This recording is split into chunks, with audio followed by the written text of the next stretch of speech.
I have a language arts class. We're writing about monsters, and I kind of did more of a psychological definition of monsters and more of how they're created by people's anxieties and fears and how they're kind of mirrors of our own insecurities.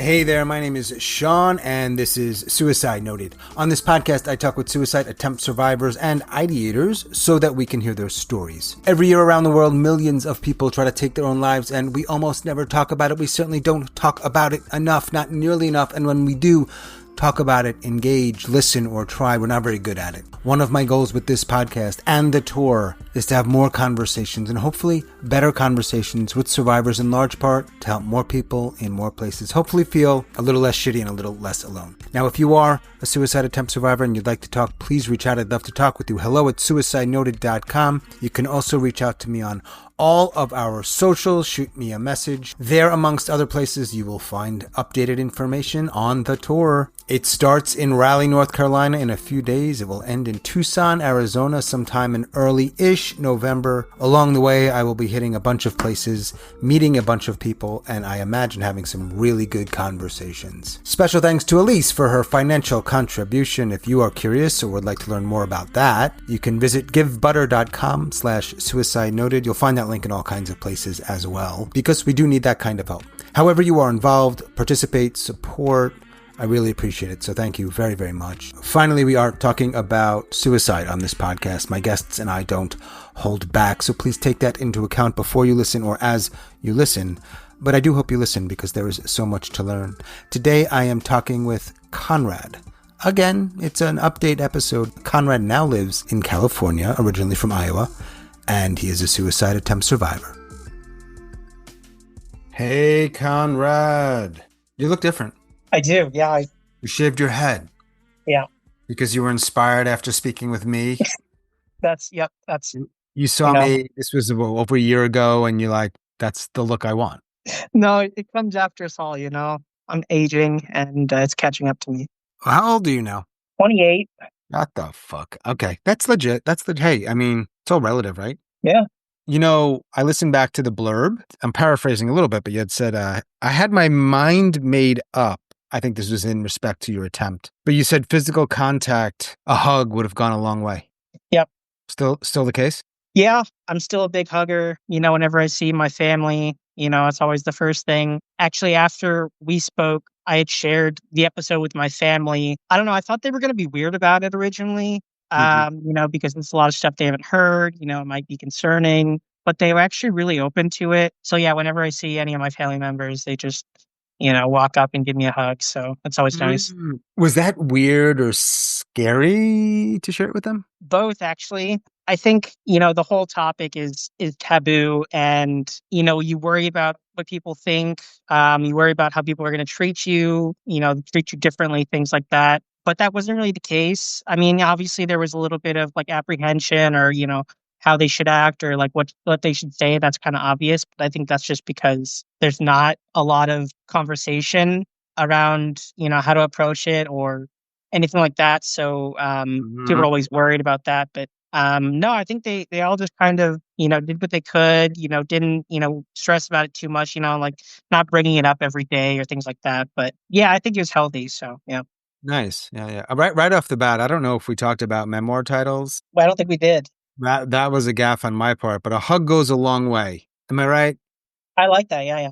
I mean, you don't have to love it yet, but it might grow on you. It's certainly grown on me. I just, it's interesting. One of my past guests who lives in Iowa asked me about you. Oh, really? Yeah. After listening to your podcast, I guess when you see someone from your own state, and I would have had like 3 or 4 people from Iowa in total, so it's not a lot. And she's like, do you know if he's okay? Do you know if he's still around? I didn't. And then I did because I don't know how we reconnected, but whether I reached out or the form or whatever else. And I messaged her. I said, well, I know he's scheduled an update interview, so he's not dead. How do you feel about being alive?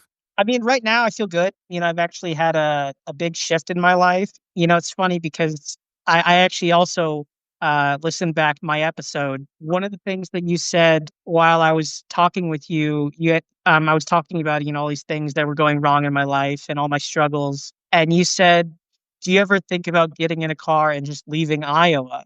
I remember that. At that point, I had said that I wanted to, but I couldn't because of, Hmm. whatever reason. So I had been to Canada and then I had come back, but I had talked about how refreshing the environment was and the change. And even though, I didn't have family or friends out there, just the change of environment, the change of routine, things like that really helped. So I actually 2 or 3 months ago moved out to LA. What? Wait, what? Wait, right now you're not in Iowa? No, I'm in LA. Wait a second. Hold up. All right, now hang on. Conrad, I, for some reason, and this is completely on me, like it doesn't make sense. I don't know what I'm basing this on. It's probably just my completely inaccurate ideas around Iowa or perhaps something you said. I just didn't think you were an LA guy. Like I was more thinking if you were going to go to a city, like maybe Vancouver. LA, what are you, an actor? What's going on? So, I had actually that's where I was originally. I was in Vancouver before I came back to Iowa.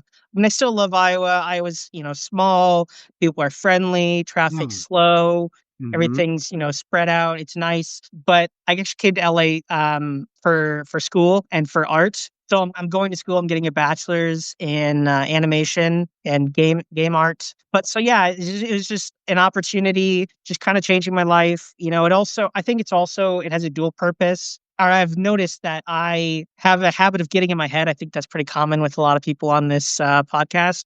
Yeah. And so I decided to, kind of fill up my mental cabinet with, school and, new environments and, routine and things like that. So I think LA, the location itself is kind of secondary. I mean, obviously I wouldn't, if the school was in Iowa, I would definitely go to the school in Iowa, but LA, very popular for art and films and things like that. So, What school? so it's called Noman. It's an art school. It's in Hollywood. So yeah, it's really nice. I've met a lot of cool people here. So yeah. Wow, that's awesome. The tour is going to LA probably. I mean, this is all assuming that, my car doesn't break down, I don't go broke or I don't die. But like towards the end, the goal is to do like West Coast and I've got two people helping me in LA. So I think it's going to happen. Yeah, I'd love Nope. to come by. California hugging man. No, that's not as good. Okay. No.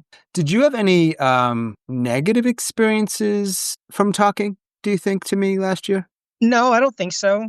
Like I get anxious talking in general, but that's just, my own reservations, but there's nothing negative that came out of it, whether it be me sharing or people finding it. I was also really delighted to see that the next person that was on your show about from Iowa was M. Hmm. And she had said that she had actually come on the podcast because she had heard someone else from Iowa. So no, nothing, definitely nothing negative. I think it's nothing but good. Yeah, well, that's good to hear. I mean, I'm glad to hear that, though I know, in reality, sometimes who knows what's going to happen. When we talked at that point in your life, I remember you were in a car, right? Yeah, There was a lake. How many attempts had you had 2 or 3, roughly. Yeah, since we talked? Obviously, in more recently, you moved to LA, but since we yeah, talked so we didn't talk in May, we might have talked in like March or April.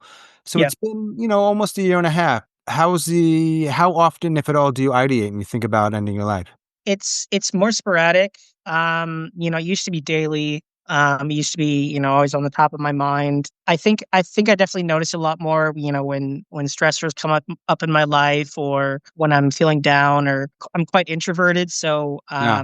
if I get invited to parties or out with friends and I see, a bunch of couples or Hmm. a bunch of friends and stuff, I might reflect because I don't have, a wide array of friends to talk to or, any partners or anything like that. So, but I tend not to linger on it, even if it does, pop up. So I've been doing a lot better. So the better part is how you're dealing with it, but the stuff itself, if you're a hugger, you're somebody that wants social contact, physical or otherwise. I assume you're not getting a lot of it. No. So not to like pour fuel on proverbial fire here, but it's got to be hard. It's hard for Yeah. me. I resonate with you. I'm older than you, but that so resonates with me. I think people might be confused, like not understand because, I've talked about, how I moved out to LA.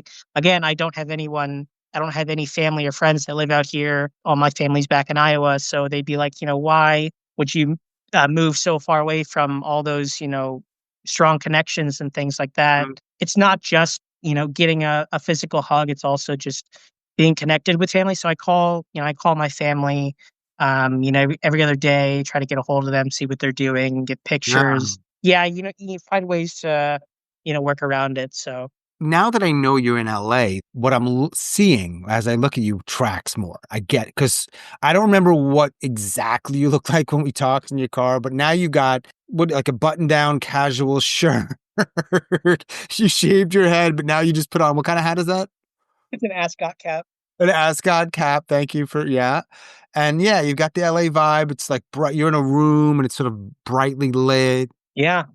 It's the weather's nice, the traffic's not, food's great. It's got its ups and downs. So yeah.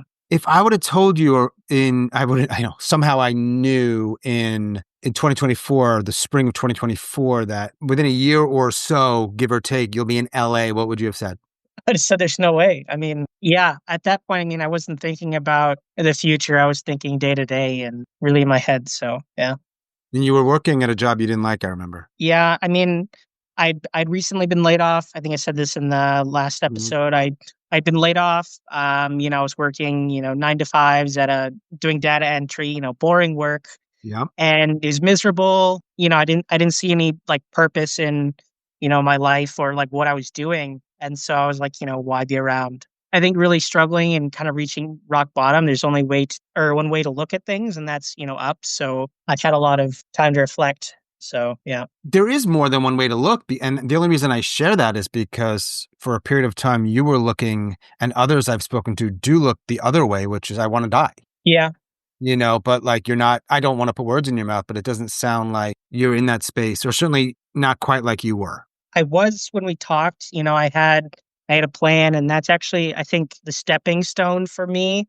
I had a plan. I had the gun. You had tried in the past, because I remember being a little surprised with the lake, because I'm like, that's really hard. It's Yeah, really hard to end your life in water. But right, I remember this because I don't get shocked very easily. If I did, I wouldn't be probably very good at this. So I remember you had a gun in the back, and I remember asking you if it was loaded. yeah, And I think you said something about no because you're going to go home to your mom. yeah, But you had the bullets. yeah. I had a case. I had the bullets. I had the gun. I'd recently gotten it from a shop, and it was just with me. So yeah, Right. And you had a plan. yeah. How far out was the plan? I mean, I plan on doing it. A week or so later. In that very short period of time, I'm imagining you didn't be like, oh no, I'm just going to go to LA. That was later. Like, what changes so Right. you don't do it? Because I mean, a gun is more than most methods, pretty damn effective. So you weren't fucking around. What changes in that week? I actually had a lot of reconnections with some friends that I hadn't talked to in a while. I had some opportunities open up that I, kind of looked at. Being in that space, I wasn't really looking for any type of like connection or feeling or anything, but I noticed that a lot of it was coming. Yeah. And so I kind of embraced it. And then I just kind of did a whole 180, I guess. Amazing. Yeah. Yeah. Yeah. You weren't a gun guy. No, no, no. I mean, my family, we don't have guns. We don't really go to gun ranges or any of that kind of stuff. So it was definitely very off the norm. I could be wrong, but that makes me think you were even more serious about it because you're not a gun guy and you went out and got a gun and bullets in the Yeah, case in your back seat. Do you recall? I probably asked you about the pink and purple pill then. yeah. I definitely said that I would take it. That's definitely not the case now. I'd probably keep it, hold on to it, but I wouldn't take it. What'd you do with the gun? So I actually still have it. It's in storage. I don't, keep it around or anything, just for like temptation's sake or anything like that. But I think of it now as more of like a form of protection, if I'm traveling or things like that. But it's not like a means to anything. So I wouldn't want a gun because I wouldn't trust myself with a gun. yeah. I mean that's why I stored it away, locked up and everything. So Do you ever listen to the podcast? yeah, all the time. I probably listen to like 95% of the episodes. Wow. Yeah, I always wonder, like, I figure people find it and listen, and it does, if they reach out, it's doing something for them. And then once they talk, I'm like, all right, maybe they got it out. When you think about suicide now, whether it's your own thinking about it or just more in general, in the past year or year and a half or so, like, have your ideas about suicide shifted at all? I think in a way, I mean, I can definitely understand, people's point of views. I don't know, it's tough because, on one hand, you think of like selfishness or things like that, but you also think about, suffering and pain and that kind of stuff. So I don't know, I think it's fluid. It's dependent on a lot of things, but I definitely don't think it should be as, taboo as it is now. Don't know what you said when we first talked, but I know you've moved and I know Yeah. that can be challenging. I know you're in school, so there's humans there and you are out in the world and things like Skype or FaceTime or Zoom. How many Yeah. people do you have to talk to if you are really struggling and you feel, you would reach out to them and it would be okay? Right now, I don't really have anyone here. It's funny because, I have a language arts class and we're writing about monsters and I kind of did more of a psychological definition of monsters and more of like how they're created by people's anxieties and fears and how they're kind of mirrors of our own insecurities. We also had to do a self-reflection paper, and for both of those, I pulled heavily on, mental health and things like that. And my teacher, mentioned straight out, she's like, just so you're aware, I am a Yep. mandatory reporter. Yep. And so, she's letting us know, but she also said, you can come talk to me and things like that. But so, yeah, it's, you can only say so much. And, we've gotten Yeah. used to that. And so really, I can't go talk to her, but And I say the same thing about therapists. Different role, of course. And some play the game and they'll take that risk and say, you could talk to me about it. I've always thought like if you can't say it all, then not that there's no value, but that last 10% that you're not letting the person say is more than 10%. That's a yeah. big part of the conversation that you're cutting Mhm. off. And Yeah. if you're somebody that is in a position where if you don't report, you lose your job or even go to jail, I understand that this is a systemic thing, but still, then where does the person go? Yeah, and I mean, I don't currently have, a psychiatrist or a therapist just because, I moved, so I had to get new health insurance and things like that. Mhm. But that's not saying that I would want to really talk to them either because, I know the consequences. But I mean, I'm not close enough with any of my friends here or things like that to talk to them either. So more so just kind of, talking with family members back home if that ever comes up. Otherwise, it's more of, using my tools to move forward. Yeah, well, I was gonna ask if you don't have a psychiatrist or psychologist, like you're not in therapy. I don't know. Were you on meds when we talked? Yeah, I was on quite a few. I'm not on any now, Is so that, it's weird. yeah. Is it hard? It's hard, but it's also not. I mean, a lot of the meds I was on, especially like the antidepressants and, sleep meds and things like that, they really kind of drain you, Yeah. kind of dull your mind a little bit. And they also have side effects, like weight gain and stuff like that. And so a lot of that is it adds a lot to your life. But it can also help. I was also struggling with hallucinations and things like that. So but I don't know, I think, I've been off the meds for, 5, 6 months. I don't really feel like I need them, so, like, I'm coping very well. I'm not having as many of my, struggles as I was, so I'm wondering though, you change the scenery, there's a lot of sun, you're doing something that, it seems like you enjoy. You're part of a group in doing that, meaning a school with other humans and that is therapy. I mean, right. if you break it down, I mean, if you've ever been to a, group therapy or anything like that, it's always just, bringing people together, sharing like-mindedness and things like that. It's taking them away from their, home environments. It's just on a bigger scale. So it is the therapy. So yeah. Getting someone involved or getting involved in something that you like doing. I don't know how you feel about this, but like sun. Yeah. And the exercise, walking around town, back home, you have to drive everywhere and then you just sit at a desk or things like that. So, having to, walk 6 blocks to the school from where you park or walking down the main street to find a restaurant, just moving, like I'm not a fan of exercise, going to the gym, things like that. But, getting out and moving, there may be some dopamine or Not maybe, not maybe. yeah, but it helps. Even if it's something little. So Do you live in Hollywood? yeah, it's North Hollywood, but yeah. Is that a cool area?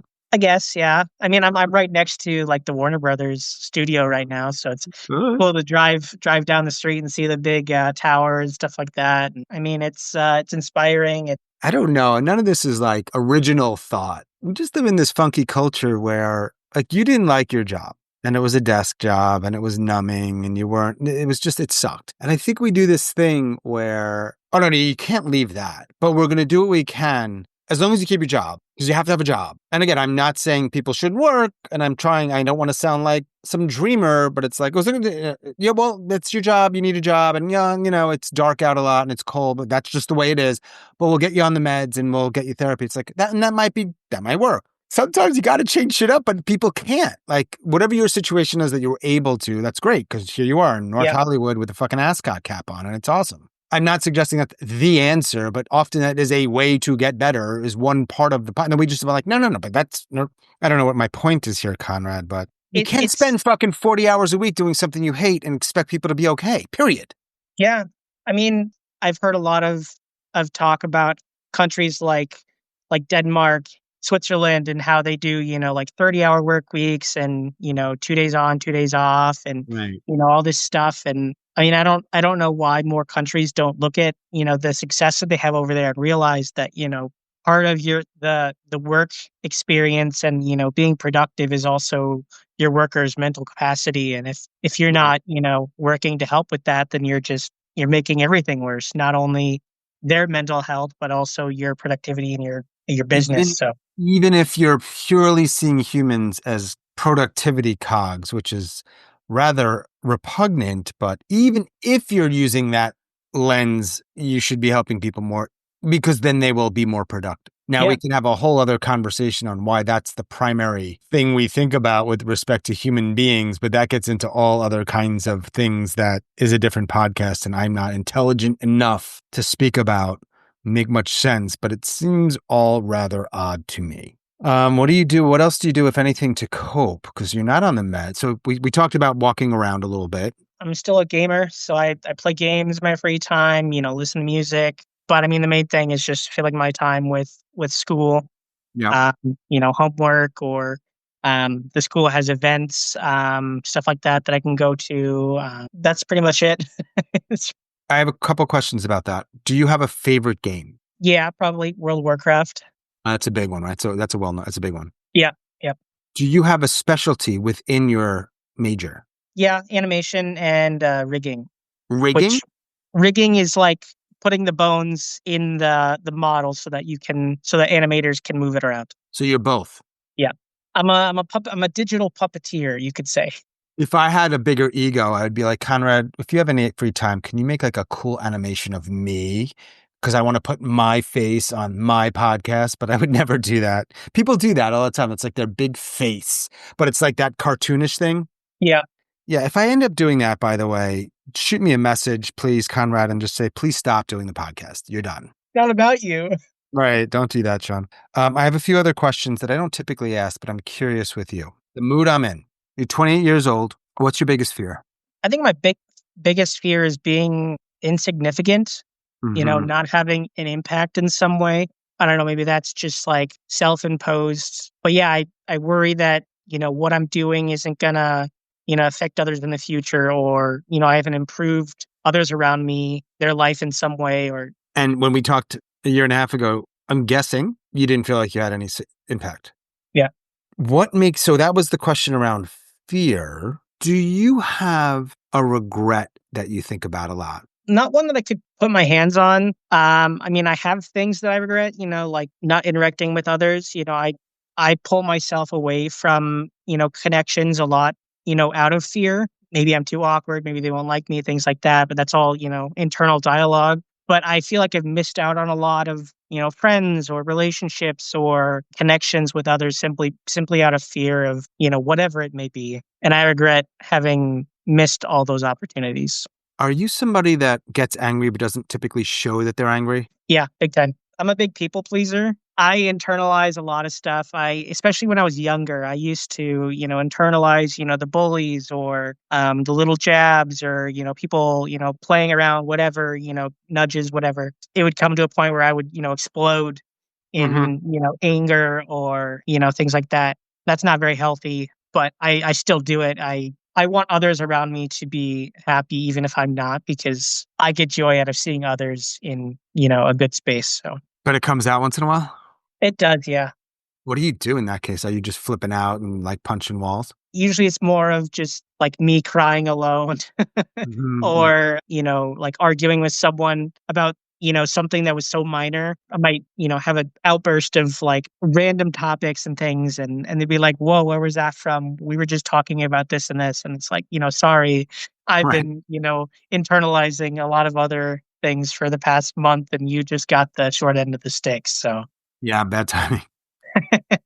I mean, this is obviously another topic, but it comes down to like, you think about like masculinity and how men are supposed to act and Uh, femininity and how women interact and like people always know girls they get together and they usually talk amongst themselves about how their day is and things like that and men you're supposed to like, kind of be strong and things like that those do things whether they're pushed on people or not, it's very apparent, and then it kind of builds, so it leads to some struggles. Yeah, I'm torn on it. I mean, I know that we have to sort of quote get on with things, right? But sometimes Yeah. people really do get stuck in grief and pain and sadness, and it's tricky. Okay. If we talk in a year and a half from now, this is the hope question: Is your life? What do you think's going on in your life? Well, I think I'll still be in school because I got a 3-year program. I don't know. I'm optimistic. I'll have some more friends, maybe a love interest. Mm, Trying to improve myself physically, mentally. Just yeah. love story. Yeah, I love it. That would be awesome. Do you want to work for one of the big studios out there, or is that not part of the plan? I think it'd be nice, yeah, but that's not like my entire goal right now. I think the main thing is just improving myself and then seeing what comes. Hmm. Sometimes it's actually nicer to be at, smaller studios because there's more flexibility, more freedom, more creativity, things like that. So obviously it'd be nice, might get a bigger paycheck, things like that, a better stick on the resume, but big studios also come with downsides as well, like more layoffs or stricter deadlines or overtime, which is not very healthy. So just being open right now. That's cool. What else do you want to share, man? It's really, really interesting reconnecting with you. I love the hat. Did you have glasses on when we talked? Yeah, I did. Also, and this makes sense because you were in a car and you probably didn't have like a portable light with you. It was like darker, which Yeah. tracks. Like Yeah. symbolically makes sense. So now you're in this like lit up space, and I'm not the guy to be like, oh, and everything's great now. Like I have a fucking podcast on suicide. I mean, come on. But I'm glad that you seem like you're in a better space from what you share. That's kind of nice to hear. Yeah, I'm definitely doing a lot better. Trying every day. That's it. Done. I don't have any more questions. It was cool seeing you. And maybe I'll see you in a couple months out in LA. Thanks for talking again, and I hope your day is decent. Yeah, you too. All right, Conrad, take care. Yeah, bye. Bye. As always, thanks so much for listening and all of your support. Special thanks to Conrad, now in California, for speaking with me again. Thanks, Conrad. If you are a suicide attempt survivor or ideator and you'd like to talk, I'd love to talk with you. Please reach out. hello@suicidenoted.com. You can message us on all of our socials. We've got some cool content up there. Check it out. And of course, the tour starts in 3 days. I hope you can make one of our events. I'd love to see you. I'd love to meet you. It's gonna be good. And that is all for this week's update episode. Stay strong. Do the best you can. I'll talk to you soon.